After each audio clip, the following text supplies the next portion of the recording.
issued with orders to repair the pump station and the chlorine room at the water treatment works. Also, Cabinet on the evacuation of South Africans from Gaza. Cabinet welcomed the arrival back home of 19 South Africans who had been stuck in Gaza. South Africa extends its gratitude to the government of Egypt for granting our citizens safe passage through the Rafah crossing into its country. South Africa calls for an immediate and permanent ceasefire and the resumption of talks that will end the violence arising from the continued belligerent occupation and that will lay the basis for a just and lasting solution to the challenges of the people of Palestine and the peace of the people of Israel. On the 10th anniversary of the passing of President Nelson Mandela, Cabinet joined the nation in reflecting on the life and legacy of the father of the nation and our first democratically elected president, Ntate Nelson Rolihlahla Mandela.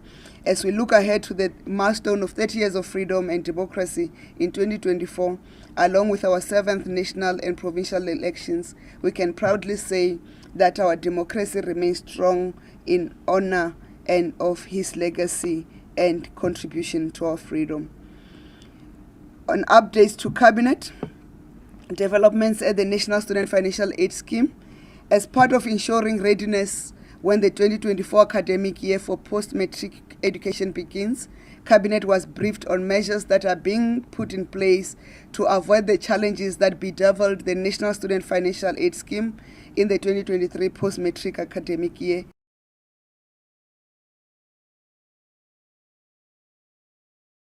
In place to improve the performance of NSFAS. On the Petro SA GTL reinstatement project, Cabinet received an update on progress with the process to reinstate the Mosel Bay GTL refinery as one of the critical components of Petro SA's turnaround strategy. Cabinet was updated about the process followed by CEF to source partners with requisite technical and financial resources to support Petro SA in bringing the refinery back to full operation. The preferred partner would share in the risk and rewards of reinstatement of the refinery. The refinery reinstatement has a potential to retain at least 2,000 direct site jobs with an additional potential fixed-term employment opportunities for 4,000 jobs during the construction phase. Cabinet endorsed Petro SA's recommendation to select Gazprom Bank Africa as the investment partner for the reinstatement of the plant and production. Cabinet noted that this selection of Gazprom Bank is still dependent on the final investment decision that will be informed by a joint bankable business case as well as the terms and conditions which are anticipated to be finalized in April 2024. Cabinet decisions. First one, freight logistics roadmap. Cabinet considered and approved for publication the Freight Logistics Roadmap, which outlines a clear path to address immediate challenges in the logistics system and also seek to reform the system in the long term. The challenges within South Africa's freight logistics system poses a significant constraint on economic growth and job creation. The impact is currently felt more in job losses in the mining and manufacturing sectors in particular. The immediate priority of the logistics roadmap is to stabilize and improve the operational performance of the freight rail network, which presents a severe constraint on exports. The main implementation mechanism for the short-term interventions will oversee operational improvement through 5 priority corridors with full alignment with the Transnet board-approved turnaround plan, which identifies short and medium-term actions to improve operations and stabilizes Transnet's finances. The roadmap outlines 3 areas of intervention to improve rail performance, the first one being operations and rolling stock improvements. This includes returning long-standing locomotives to service through agreements with original equipment manufacturers to ensure a supply of spares or through the appointment of a step-in OEM. 2, security and safety of the rail network, which includes collaboration with law enforcement agencies. And thirdly, the capital investment program, both for the expansion plans and also to sustain operations. In addition, The roadmap outlines a path to implement the commitments made in the National Rail Policy and the National Commercial Ports Policy, and plans for the reform of the freight logistics system. Second decision relates to the draft rail private sector participation framework. Cabinet considered and approved the draft rail private sector participation framework, which aims to provide an interim approach to and a model for future decision-making to enable private sector participation in the rail infrastructure system. Given the current challenges within the rail infrastructure, the rail private sector participation framework proposes commencement of private sector participation through opportunities that are aimed at fixing the railway infrastructure first. The rail PSP framework recommended the adoption of the cooperative governance and integrated approach to rail private sector participation for implementation. Accordingly, this approach is fully compliant to the PFMA and Companies Act and will require the PSP unit within the Department of Transport and the Rail SOC to publish a network statement for endorsement by the Rail Economic Regulatory Capacity, which is an interim arrangement. With the approval of the Rail PSP framework, the Department of Transport will establish a PSP unit that will identify and prioritize projects and develop an implementation plan to facilitate PSP initiatives. Thirdly, the Integrated Resource Plan 2023.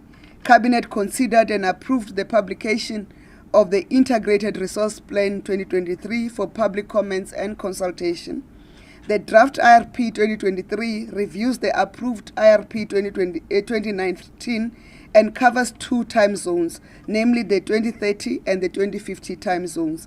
Several key assumptions used in the IRP 2019 have significantly changed, including electricity demand projection, Eskom's energy availability factor, Eskom's coal-fired power plants shutdown plan, as well as the cost of new power generation technologies.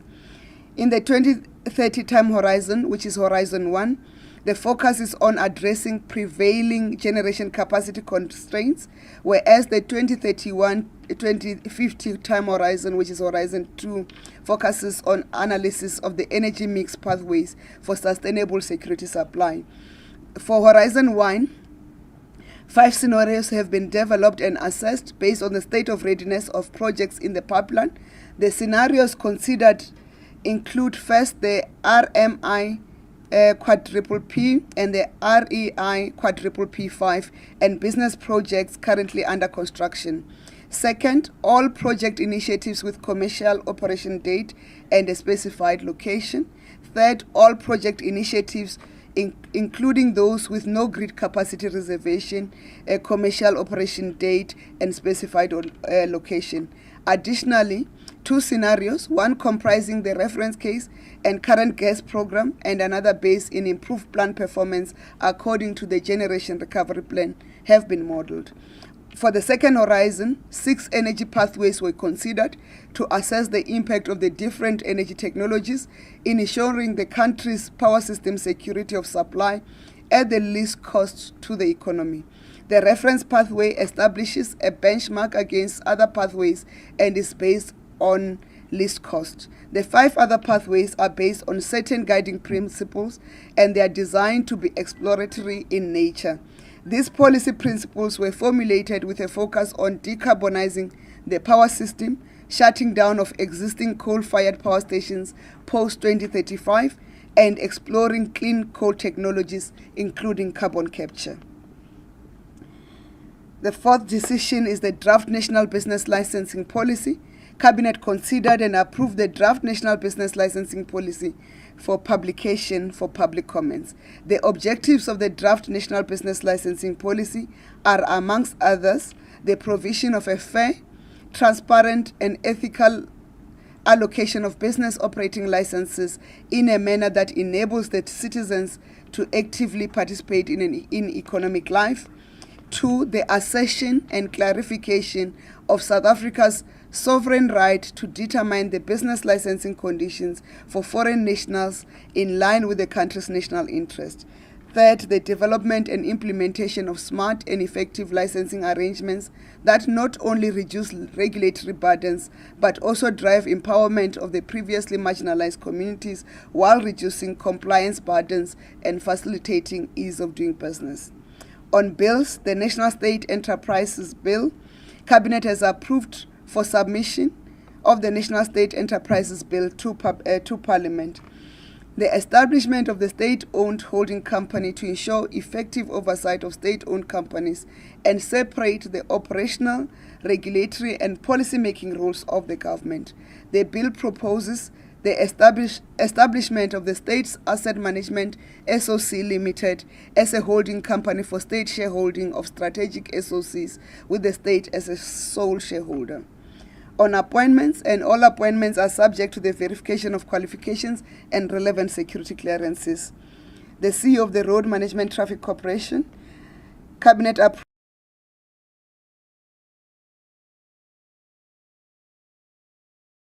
Chief Executive Officer of the Road Traffic Management Corporation for a period of 3 years. Members of the Val Orange Catchment Management Agency, Mr. Desmond Solomon Fransman as the chairperson, Mr. Kani Zwane as the deputy chairperson, Mr. Hubert Thompson, Miss Tutuzelo Njeza, Mr. Nakana Lazarus Masuka, Miss Pona Chehu Lizi Mutibi, Miss Doris Liana Teresia Dondio, Miss Dichakane Rachel Masheho, and Mr. Louis van Oorsoren. And Cabinet approved the filling of the vacancy of the non-executive director of the Road Accident Fund Board by Mr. Khumbudzo James Sillo, and they approved the appointment of non-executive directors of the Road Traffic Infringement Agency with Mr. Bonolo Mulemu Ramukele as the chairperson and reappointment, Dr. Dorcas Khosa Shkwambane as a reappointment, and Advocate Sibongile Mzinyati as a reappointment. The Department of Transport will then announce additional members that will be appointed to this board. Members of the Railway Safety Regulator Board, Ms. Nompumelelo Sibongile Eke as the chairperson, it's a reappointment.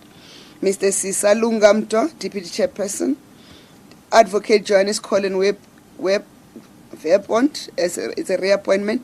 Ms. Makanya, Ms. Nolita Peterson, Professor Tsepo Herbert Mangalo, Mr. Lungi Maminza, and Mr. Tawana Mupedi, Ms. Sibusisiwe Nomfundo Mulifi, and Ms. Xoliswa Njokeni Mlojo. Cabinet also approved the appointment of non-executive directors of the Board of Control of the Passenger Rail Agency of South Africa, Ms. Nosizwe Nonkwe Maqomo, Advocates Manga Sitene, Mr. Mukhuba Matodzi, Ms. Tinabuyo Mpye, Dr. Riabetsi Horwadira, Professor Jan Havenger, Ms. Happy Ralinada, and Mr. Johannes Boy Nobunga. Upcoming events: the National Day of Reconciliation. President Ramaphosa will address the National Day of Reconciliation celebrations that will take place on the 16th of November 2023 at the Thondo Stadium in Thulamela Municipality, Bembe District of Limpopo. On messages of congratulations, Cabinet extends its congratulations and well wishes to Mr. Dan Murakane on his appointment as the Group Chief Executive Officer of ESCOM, Mr. Othaniel Tsepo Monageng as the Group Chief Executive Officer of Denel, the Blitzbokkers for winning the Dubai Servants title, and wish them well as they prepare for the Cape Town Servants on the 9th and 10th December 2023. On condolences, Cabinet extends its condolences to the family and friends of the 13th mine worker who succumbed to his injuries after the recent mine accident at the Impala Platinum Mine. Last time we promised to name the deceased miners because an accident of this nature has not happened in our country for the longest time. I'll now take the time to read the names of the 13 mine workers who lost their lives in this accident, starting with Kayaletu Joel Bekamani, Vuyani Dangazela, Magcineni Dlabone, Ncedisi Hukwana, Eric Fanisile Libada, Morena Hlomi, Petrus Nare, Mandisi Kulwana, Zweletu Nomsuka, Rasilibeledi Elias Ntoyi, Siyabulela Nzome, Letola Neba, and Marumo Shasha. May their souls rest in peace. We extend our condolences to the family and friends of veterinarian clinician, a researcher and academic, Professor Harry Sterfeld, who spent more than 50 years in the Department of Medicine at the University of Witwatersrand and passionately educated generations of medical practitioners and researchers. To the family and friends of Jermaine Craig, renowned media practitioner, journalist, and former head of communications for the 2010 FIFA World Cup Local Organizing Committee. Cabinet wishes to extend its best wishes for the festive season and wish to call upon all South Africans to arrive alive, drive safely on the roads, and keep to the allowed speed limits, but also the following distances. We wish to also extend our messages to South Africans to keep safe during these festive seasons and protect their properties against criminal. And we are confident that law enforcement plan that is in place to keep the festive season safe will keep South Africans alive until we meet next year. And to yourself, members of the Fourth Estate, thank you for working with us in 2023. We look forward to working together in 2024. Thank you. We'll then do the questions and then we'll hand over to the Operation Vulindlela team. Thank you.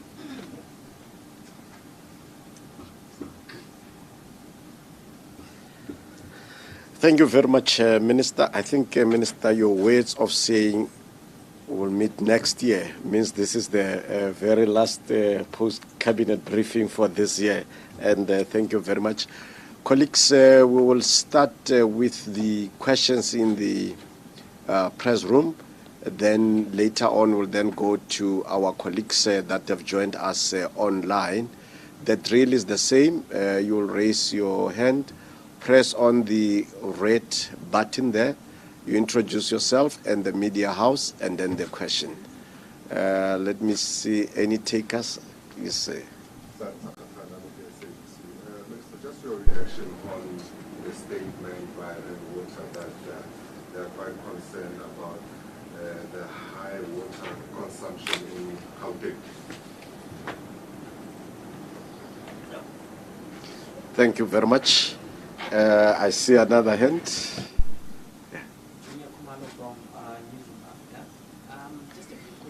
First one on the 19 South Africans that were stuck in Gaza. Were they stuck in Gaza since October when the shelling of Gaza started?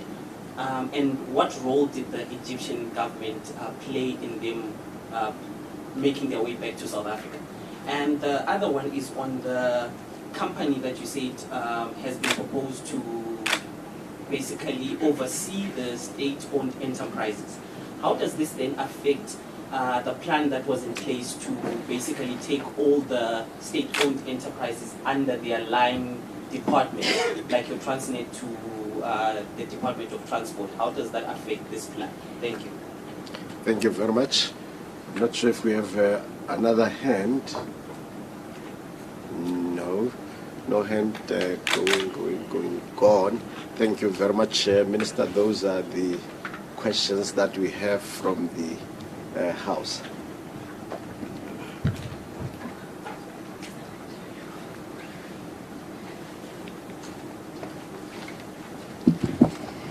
Thank you for those questions. In terms of the rainwater, it's not new. I think you'll recall that in August and also in June, in part of the cabinet statement, we indicated that there is a challenge of high water consumption in Gauteng, and we called upon the residents of Gauteng province to look after the water infrastructure to make sure that we don't waste water. But the challenges of water shortages in Gauteng in terms of the Department of Water and Sanitation and the rainwater as the agency managing the water in Gauteng is indicated as one, due to water losses, which are also exacerbated by the poor maintenance of the infrastructure. And there's a program that the Minister of Water and Sanitation, together with the executive mayors of the metros and the other district municipalities, they were at that point they were meeting every second week to discuss the plans to make sure that they can cap water losses and plans to upgrade the infrastructure, because it's an aged infrastructure. And we had called on citizens and residents to look up to use water sparingly. But if you'll recall, the last couple of weeks there has been a heat wave across the country. So water consumption was an unavoidable phenomenon. People needed to keep hydrated. Those with pools, they needed to swim, and to swim you needed to clean the pool. But there have been a call by both the Department of Water and Sanitation and also the water agencies, the rainwater in particular, to say those who are maintaining their pools, they must not clean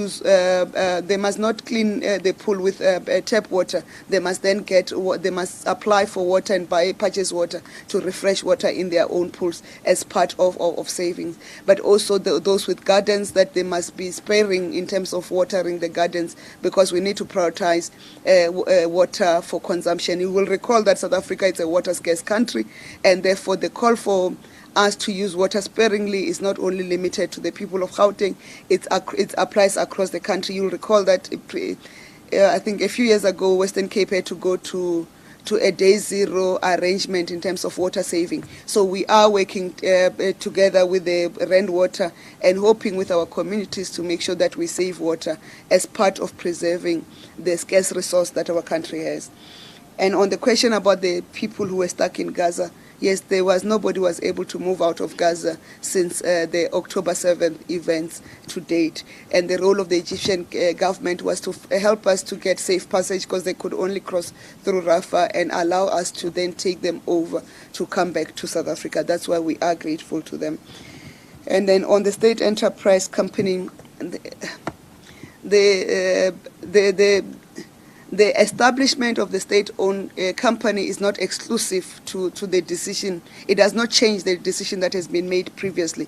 The SOCs will still go back to their line policy departments, but in terms of the governance, the boards, and all those things, then the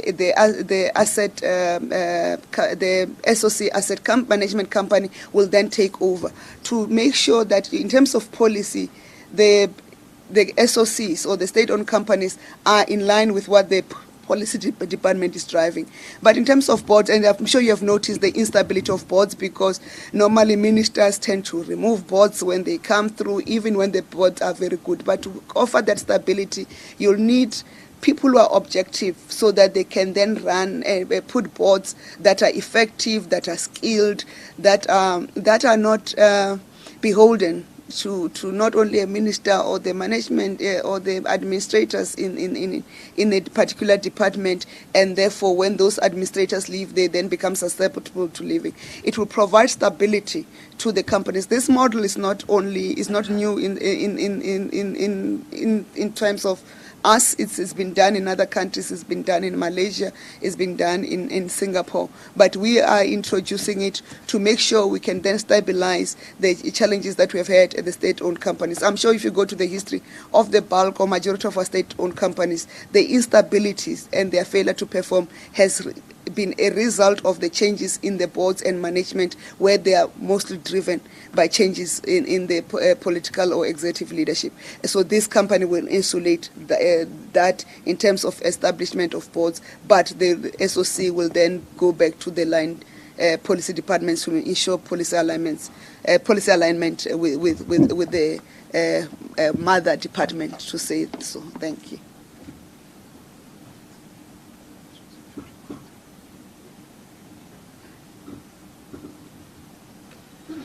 Thank you very much, Minister. I will then request to take the questions that are online. Not sure who's assisting. Tagalani? Thank you, Mr. Lee. The first question is coming from Carol Patton from News 24. And the question is, did Cabinet endorse the Transnet turnaround plan as drafted by the board? Specifically, will there be an equity injection for Transnet? And another question from Carol. in the envisaged partnership with Gazprom Bank, will the state be required to make an equity investment, and is it envisaged that an equity stake will be sold? And the third question, did Cabinet make amendments to the IRP as presented by Minister of Mineral Resources and Energy, and when will the IRP be gazetted? And Lindsay from Eyewitness News, has Cabinet discussed communication from Parliament regarding its resolution on severing diplomatic ties with Israel? And are there more South Africans stranded in Gaza that need to be evacuated? And Susan Comrie from Amabungane Center for Investigative Journalism, regarding the Cabinet's decision to approve Petro SA partnership with Russia's Gazprom Bank, did Cabinet consider the risk of secondary sanctions, the risk that other international suppliers and service providers may be forced to cut ties with Petro SA? And the questions from Terence Kramer, who is representing Engineering News. The first one, when will the IRP document be released for public comment, and what public comment period has been set aside, and will there be public hearings? And was there a plan to create a framework for private sector participation in the building and financing of transmission infrastructure discussed?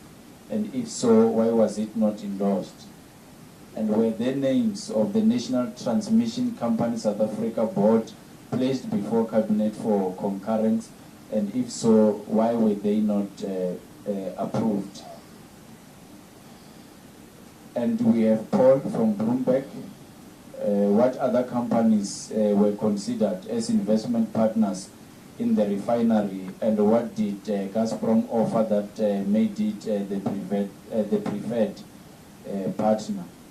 And lastly, from Anton Meyer from Pretoria FM, did President discuss a possible date for the elections with the Cabinet? Thank you. Thank you very much, TK.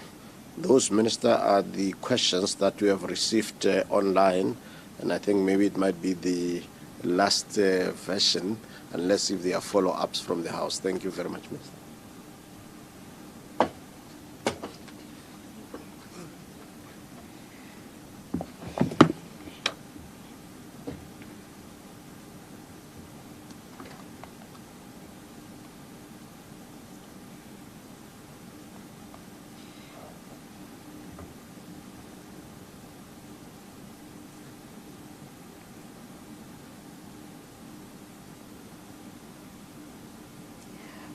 I'll start with a question on, I was trying to take the notes, but my notes are terrible. I'll start with a question on the Gazprom Bank,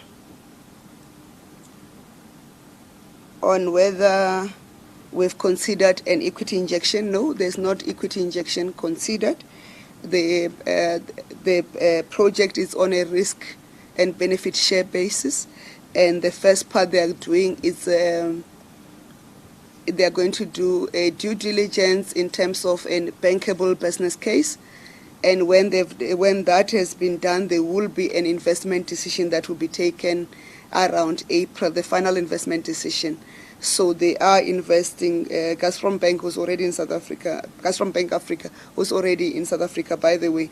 They are going to be investing in that project on a risk basis, and outcome of that will then finalize a bankable business case, and then the final terms and conditions for the final investment decision. And that's what we've considered. And whether we've considered the secondary sanctions, the possibility of secondary sanctions, I think, let me explain it this way. Of course, they would have done a risk assessment and what are the risks.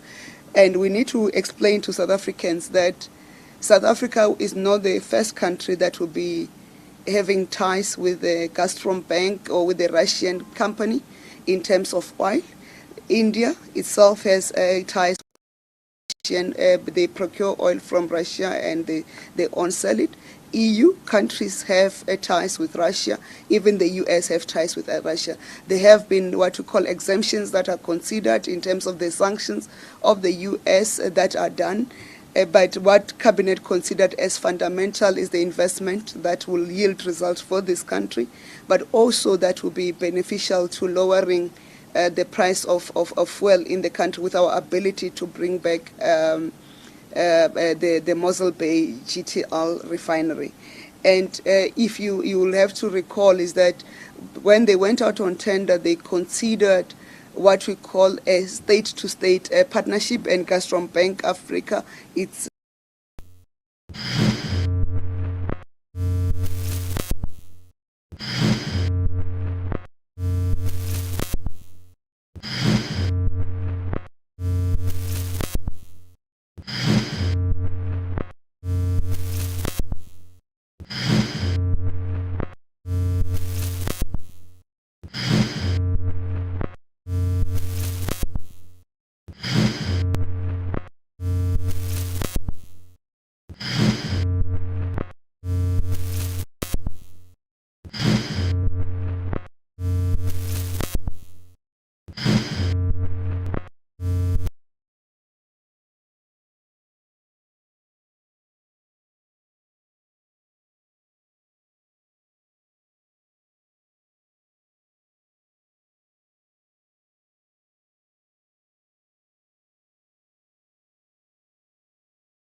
nations, we have committed to increase trade and investment relations as part of strengthening that partnership. There is no point of South Africa being in BRICS and then do not want to partner with BRICS countries in terms of trade and investment.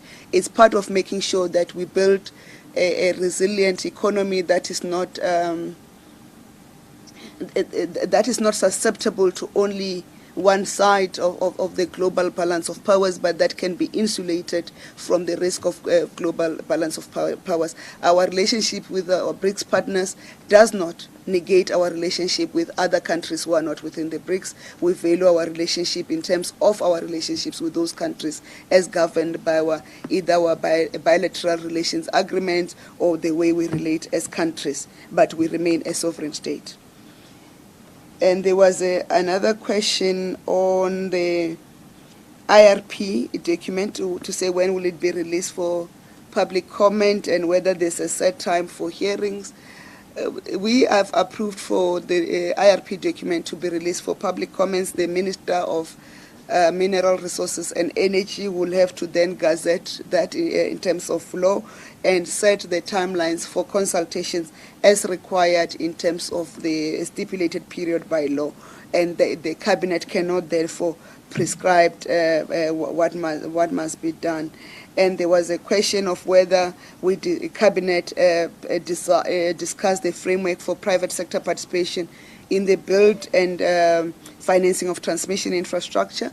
Yes, it was discussed, but there's still more work to be done, and that is the work that has to be done. So we could not announce it because it's still work in progress. There's work that is still being finalized, and when it's finalized, it will go back to Cabinet and it will be discussed. But it's part of the work that is being done in earnest as part of improving our energy security, because without the transmission power lines being in place, it will mean the majority or the bulk of the renewable energy that is available to the country will not be able to access the grid timelessly. And we are working in earnest to make sure that comes into the fold quick enough, and that's why the proposals that are being considered in the transmission infrastructure proposal, including the financing and the partnership.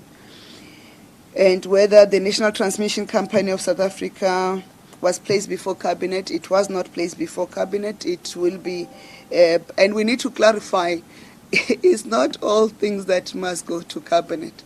the president has the powers to take decisions on appointment of board. And if it's urgent, it has to be considered. I'm sure the president will apply his mind and take a decision on that. So we need to be to clarify that part. On the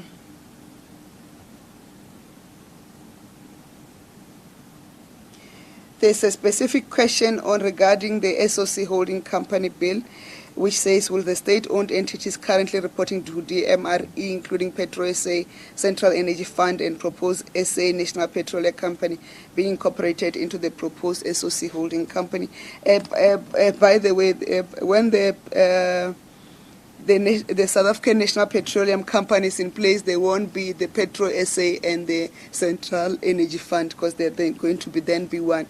The decisions of which SOCs are going to then go into the SOC holding company or the asset management company will be finalized in due course. Will apply our minds for currently is to establish a law through Parliament that allows us the establishment of the SOC Asset Management Company of South Africa, and then we'll have engagements of which are the entities that are ready to go into that fold, and therefore I cannot say yes or no whether the South African National Petroleum Company will then fold in terms of appointment of its board and governance and go into the SOC Asset Management Company. And there was another question of will the line minister still appoint boards and chief executives? The intention is to remove the appointment of boards from line ministers to the SOC holding company. And then there was a question on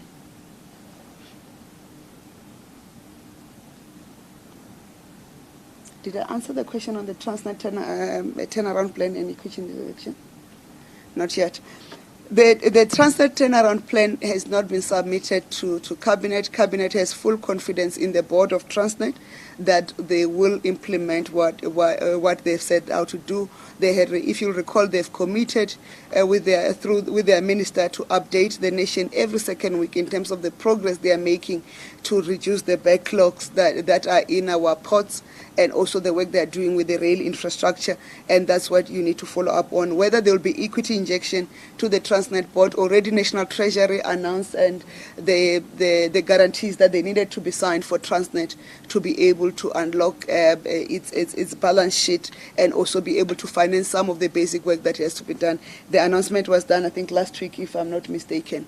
So so there's no, even if there's no cash injection, there is or equity injection into Transnet, there is government guarantees to make sure that Transnet can function. We know the balance sheet of Transnet on its own without government guarantees is not sufficient to enable it to get out and acquire debt, because what they have to do is also to acquire new debt as they clean up so that they can be able to perform. And then there was the last question on whether the president discussed the possible date for election with the cabinet. That's why it's called presidential prerogative, and the Constitution leaves that strictly between the president and the IEC, that they must consult each other, and the president must then determine the election date. And that election date, there is a prescribed period in terms of our laws to say it must be within which time frame after the last elections were held. So that president, we don't want to get president in trouble of violating his oath of office and the cabinet influencing his decision to determine the election date. The election date remains the sole prerogative of the president, and I'm sure after the IEC would have updated him with the progress that they have made with all the things. If you recall, there are still matters in court as it relates to elections, about the constitutionality of this and the constitutionality of that, even with the recent Concord judgment in terms of the participation of independent candidates. There's still work that has to be done. I'm sure the IEC, when they finalize that work to prepare for the elections, they will then brief and update the president, who will then determine the election date. So we must not rush for the election date. We must allow all the work that has to be done by the IEC which are also dependent of on the court challenges that are being made to be finalized, and give the President the time and space to make the election date. Thank you.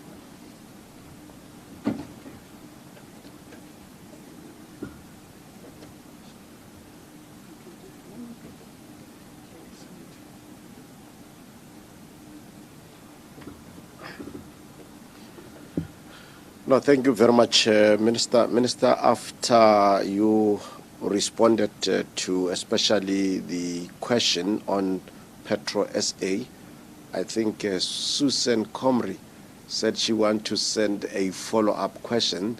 I'm not sure, Tagalani, if you have it on record, that side.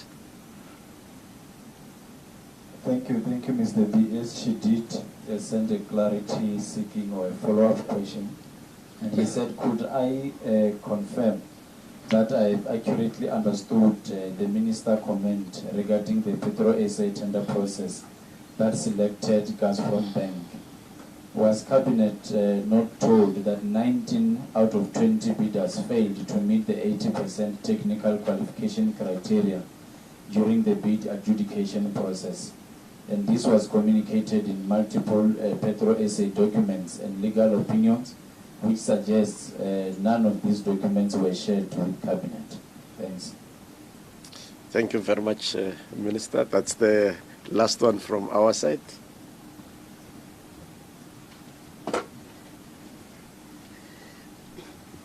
Thank you. I think I've explained that Cabinet was not in the Petro SA tender evaluation. Cabinet was furnished with sufficient information to take a decision on the partner, on who will be a partner to Petro SA for the Mossel Bay GTL refinery reinstatement. I would not want to be discussing what was in front of Cabinet when Cabinet took a decision, but Cabinet was furnished with sufficient information to make a decision.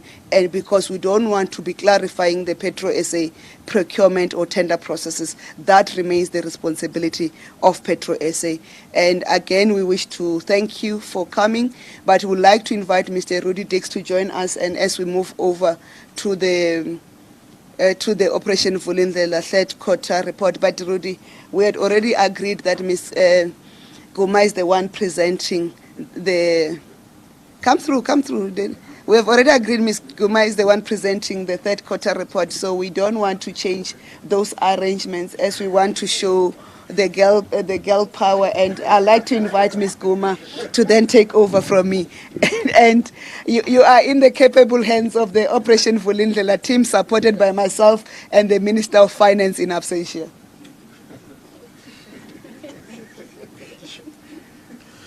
No, thank you very much, Minister, and thank you also for emphasizing gender balance.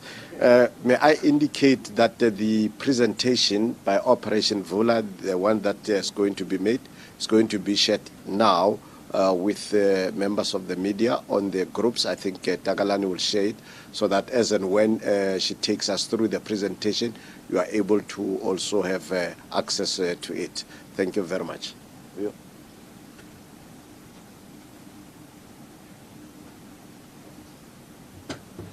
Good morning, everyone, and thank you for that handover, Minister. Rudy was coming to steal some thunder here. So, on the occasion of the launch of this latest OV update, it is actually a combined Q3 and Q4 progress update, Minister, and actually marks quite an auspicious occasion for Operation Vulindlela. You recall that this is a joint initiative between the Presidency and the National Treasury to accelerate the implementation of growth-enhancing structural reforms. And we've now been in operation for 3 years, slightly over 3 years. So this marks the release of our 3-year review and our 3rd-year anniversary. So I will take you briefly through some highlights of the report. We will put this, we'll make this available to members of the media after this. It will also be released to the public on the State of the Nation website later on today. But just so that you're not squinting on your phones to follow every part of the slide, I'll just touch on the key elements. So Operation Vulindlela has 5 key aims, just to recap.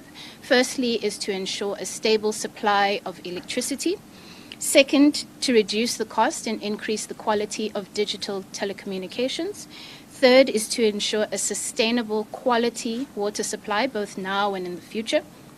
Fourth is a competent, efficient, and competitive freight logistics network.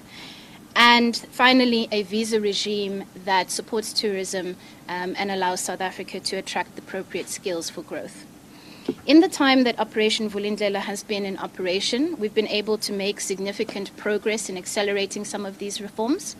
Our legislative agenda has continued to make progress, so we've made some regulatory changes to enable private investment in electricity generation. We are currently tracking a energy pipeline of renewables that is up to 66 gigawatts at this stage.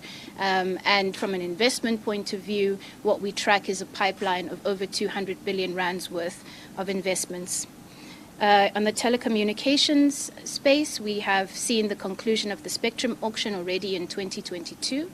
What the report does is attempt to assess or quantify the impact that this has had already on economic growth, and we will get into some of the details of that later on. But what is without doubt is that it resulted in an immediate boost of 14 billion rand to the fiscus, and has since then resulted in increased speeds, download speeds, and increased investment into the sector.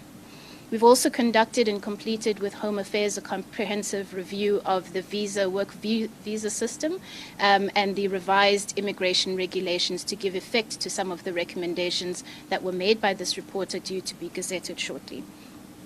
The National Rail Policy was adopted also in 2021, and this opened the way for a lot of the work that we are doing in the logistics sector now, a lot of the work that has been rolled into the NLCC to accelerate structural reform in logistics. Finally, there's been a clearing of the backlog of water use licenses and a re-engineering of that system to reduce the probability of further backlogs growing in future. And we did speak to this in the Q2 report, as well as the positive impact that that has had on GDP. If I turn now just to a look at the dashboard and where we are in terms of the progress that Operation Vulindlela has made so far as we stand in Q4 2023. There are no activities, if we compare this to Q2, there are no activities that have yet to be started. Everything is currently underway or finalized. And there are no activities that are critically endangered and that we think are unlikely to be completed by the end of this first phase. What we have in green, which are activities that we believe to be broadly on track, are 12 activities or 34% of the total. If you combine this with both the dark blue block, which is reforms that have been completed and no work, further work is required, as well as the light blue block, which is reforms that have completed but where further work is required, the sum total of these blocks means that over 70% of reforms have either been completed or will be completed by the end of this current phase, which would be with the end of this current administration. There is a minority of reforms that are slightly off track or delayed, but work is underway to get all of those reforms back on track.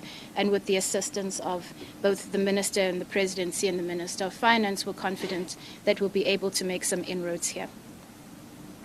If I turn now just to summarize the key achievements of the last 2 quarters, what I spoke to earlier was the analog switch off. So this is for frequencies above 694 megahertz. This is to give effect to the spectrum allocations that would have been made along with the auction. We've seen the Electricity Regulation Amendment Bill make its way through Parliament. We are at the point where public hearings on this have been concluded, and we would await the further processing of this bill. 3 units at Kusile have returned to service ahead of schedule, and this has helped to reduce the severity of load shedding. We've also seen Eskom launch the cross-border standard offer program, and this is to procure available megawatts from neighboring countries and utilities. We've also, as the Minister indicated, the Minister of Public Enterprises announced earlier the appointment of independent board members to the TNPA. This is to help to spur the independence of that entity and in the hopes that it will further accelerate the freight logistics reform agenda. An international terminal operator has been selected to partner with Transport at Durban Pier 2, and Transnet is soon to relaunch the process to find a private sector partner at the port of Ngqura as well. The Department of Home Affairs has launched the Trusted Employer Scheme, and this is to partner with employers who want to make use of foreign skills to allow for an upfront assessment and auditing process and then speedier processing of visas thereafter. This scheme opened for applications in October and closed for applications in November, and we await further details from the Home Affairs Department on the implementation of this, which is due to proceed in the first quarter of next year. And then finally, a one-stop shop was established for energy projects that investors want to start, and under the auspices of the one-stop shop that is held at the DTIC. And through that pipeline, we are tracking 12 gigawatts of projects that are about to come online. If I turn now to the major announcement of the last 2 quarters, that is actually the adoption of the Freight Logistics Roadmap by Cabinet. I won't go through all of the detail because this document has been available for public comment for quite some time, but just want to emphasize some key aspects of the roadmap just to prevent any misunderstanding about what it is and what it isn't. Firstly, port and rail infrastructure are regarded as natural monopolies. This means that they're most efficient when people are sharing the infrastructure rather than duplicating the infrastructure. And what the roadmap sets out is that, and what Cabinet has endorsed, is that these are strategic national assets. So this is not a plan for privatization. They will remain within the control of the state. However, it is possible to distinguish port and rail infrastructure from port and rail operations. And it's in the operations space where we want to encourage greater competition from the private sector in order to drive efficiency and lower costs. What this means is that you need a regulator in this space to allow for meaningful competition so that all players can play on a level playing field. This means that in line with the roadmap that has been adopted by Cabinet, the roadmap focuses then on the vertical separation of infrastructure and operations within Transnet. This is similar to what is already underway for Eskom. And the objectives here are simply to move away from a situation where Transnet has a full monopoly in both ownership and operations, and one which is in line with international best practice, where you have multiple operators sharing infrastructure in order to drive efficiency. I won't speak too much about the assessing impact section. You could go through that in the report and when it's finally distributed.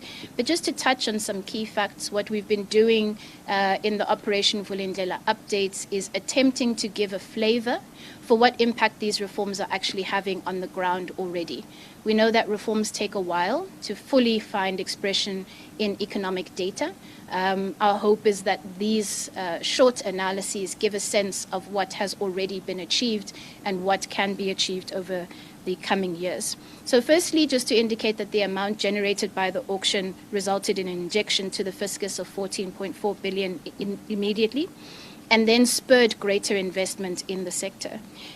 What this does, or has already done, is, as I indicated, an increase in download speeds, but also improved coverage. If I just quote some of the facts from the report, 4G coverage increased from 92.8% in 2020 to 98% in 2022, which is the latest available data, while 5G coverage increased from 0.7% in 2020 to 20% 2 years later in 2022. What we've seen is that download speeds have then increased from 4.36 megabits per second to 36.46 megabits per second between 2017 and 2023. This has coincided with a significant reduction in the cost of data. We use the price of a 100 megabits bundle just to provide a benchmark. And since 2021, we've seen the lowest pricing on this actually decrease by 25%, which would no doubt have made significant impact for those of us who need to buy data in order to remain connected and do our work. So if I summarize then with just some of the focus areas that OV will continue to work on in the next quarter, we'll continue to work on driving the unbundling of Eskom, and work in this area will focus on the National Transmission Company, which is expected to be fully operational by April 2024. All of the relevant licenses have been approved and transferred to this entity. What remains is for the announcement of the board there. We'll continue to focus on reforms to improve efficiencies in freight, in the logistics sector, both freight, rail, and ports. This work will be driven through the NLCC, so expanding open access here and finalizing the selection of private sector partners for the remaining ports where this may be introduced. The release of revised immigration regulations we are anticipating in the next quarter. As I indicated, this will give effect to the recommendations from the Work Visa Review. In the water sector, the establishment of the National Water Resources Infrastructure Agency, as well as the finalization of the raw water pricing strategy, are expected to be complete by Q1 2024 as well. And then we'll continue to build momentum on some of the newer reforms that we have picked up in the latter months.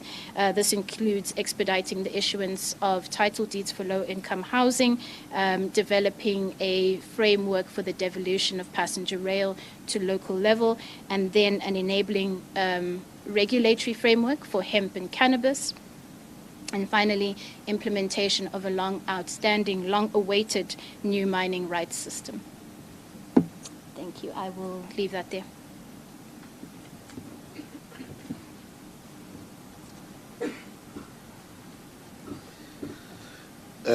Colleagues, thank you very much. That is the presentation on Operation Vulindlela. I see there is a slide actually that is summarizing, I think it's slide 9, that is giving, the summary of all the updates that has been given. I'm not sure if Rudy, you want to do some additions or should immediately invite questions. No, thank you very much. William have been vetoed. The gender balance. Thank you very much. Colleagues, let me check if we have any questions in the press room, or Takalani will give an indication if there are questions on the online platform. And may we also check that the presentation is shared with the media groups that we have. I'm not seeing any hand, Minister, but I take it that it's a work in progress.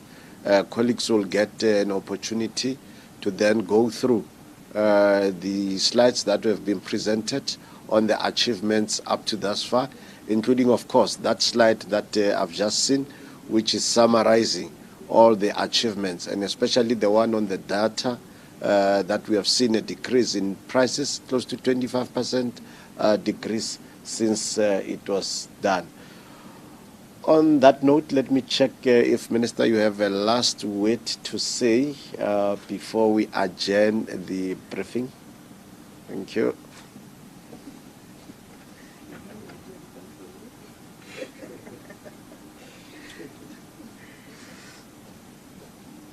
Thank you. I think my last word is just to reaffirm government's commitment to drive structural reforms so that our economy can then move with speed and resilience.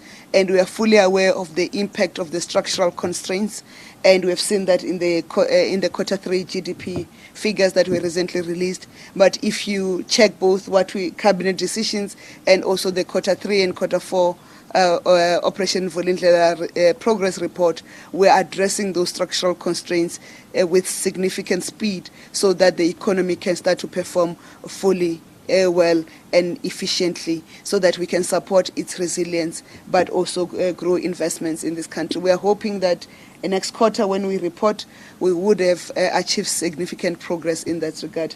As I've already wished everybody well for the Christmas season, I will not want to spoil it. And but just to say, Rudy, we're fine without you, baby.